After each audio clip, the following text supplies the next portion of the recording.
se reposer de leurs travaux et leurs œuvres le suivent. Bien. Déjà, quand une personne meurt, on peut faire la messe des requiem si c'était un catholique.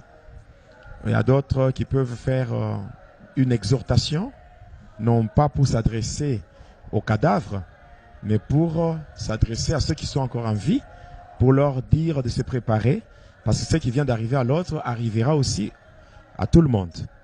Et là, on exhorte. On exhorte. Mais, dès que la personne meurt, tout est fini.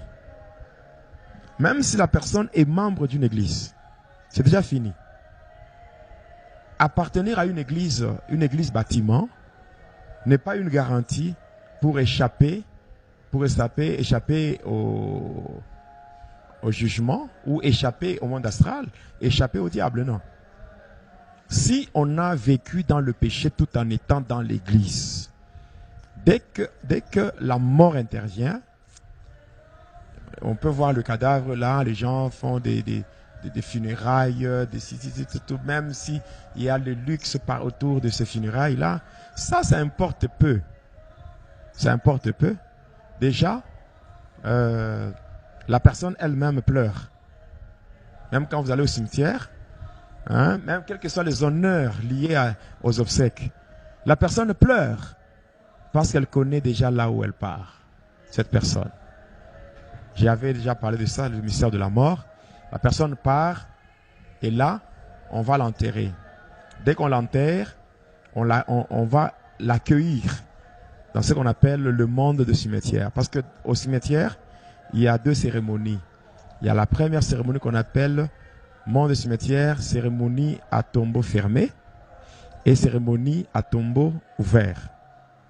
Et à tombeau ouvert, c'est lorsque les satanistes partent au cimetière. Ils font des incantations.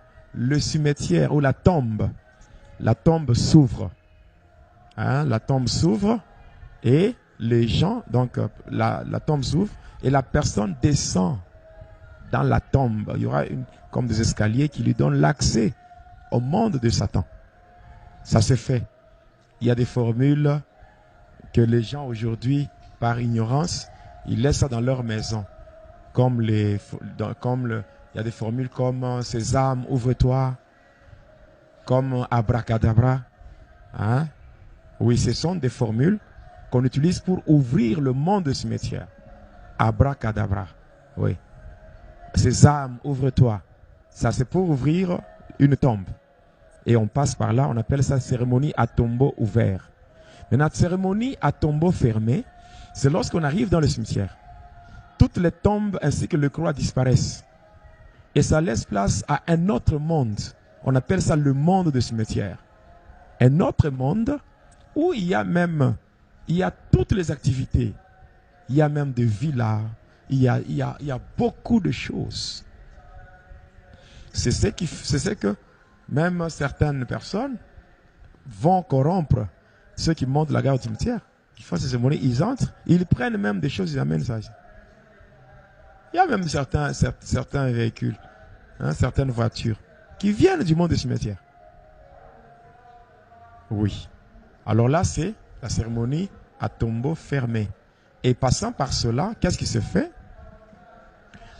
Quand la personne meurt, n'est-ce pas, on l'enterre. Mais directement, la personne est reçue dans le monde des cimetières. Et la personne va aimer. Si par exemple, dans ce monde, la personne vivait dans une bicoque, hein, ou dans une maison vraiment terre à terre. Mais là-bas, la personne est reçue. Il y a des agents qui sont là pour enregistrer les nouveaux venus. On les enregistre, donc leurs noms sont mentionnés dans les registres. Et on leur donne des logements dans le monde des cimetières. Et dans ce monde des cimetières-là, on fait juste un séjour de 7 jours. Après 7 jours, directement, on vous donne la soutane d'emportement. Et cette soutane vous projette. C'est comme un ascenseur qui vous prend du monde des cimetières pour vous amener dans le monde astral. C'est comme ça que ça se passe.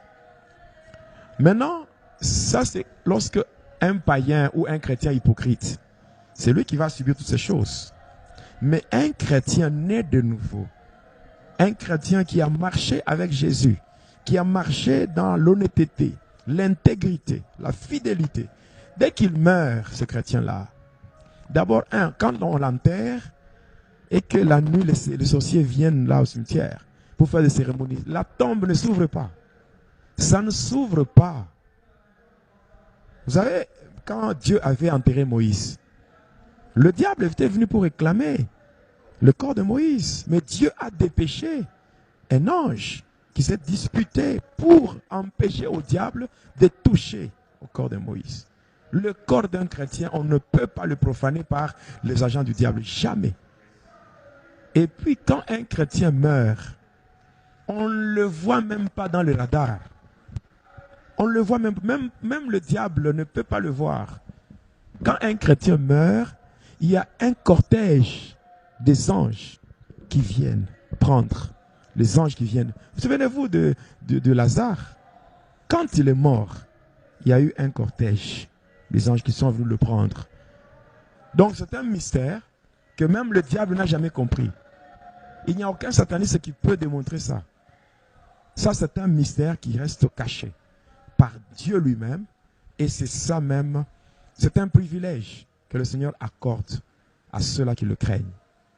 Et j'encourage ceux qui me suivent et ceux qui me suivront de rester attachés à Jésus.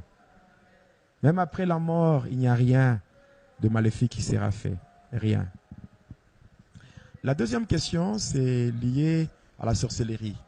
La sorcellerie. Vous savez, aujourd'hui, l'œuvre de Dieu, c'est quelque chose qui ne peut pas se faire avec complaisance. Si vous voulez vraiment que les sorciers commencent à jouer et à faire tout ce qu'ils veulent dans l'église, mettez la complaisance, mettez l'amitié là-dedans, sachez que c'est déjà parti. Dans l'église de Dieu, même dans le staff, tout doit se faire selon l'orientation de Dieu. Je peux avoir un ami avec qui on a grandi. Ce n'est pas parce qu'il vient me rejoindre à l'église que je dois directement lui donner un poste ou une fonction. Non. Si le Seigneur ne l'a pas désigné pour telle fonction, mais je vais le laisser là-bas, dans les bancs, comme une brebis ordinaire. Il faut avoir la révélation lorsqu'il est question de faire le collège ou le staff dirigeant. Parce que les sorciers ont plusieurs missions au sein de l'église. La première mission, c'est bloquer le projet de l'église. L'église peut avoir des projets. Maintenant, les sorciers, pour arriver à cela, qu'est-ce qu'ils font? Ils doivent se disputer, tout cela, afin qu'on leur donne des postes importants. Or, l'élévation ne vient pas des hommes. L'élévation vient de Dieu. Si Dieu trouve que telle personne est compétente pour assumer telle fonction, Dieu lui-même va orienter les choses de sorte que la personne se retrouve à la place indiquée. Maintenant, si on commence à le faire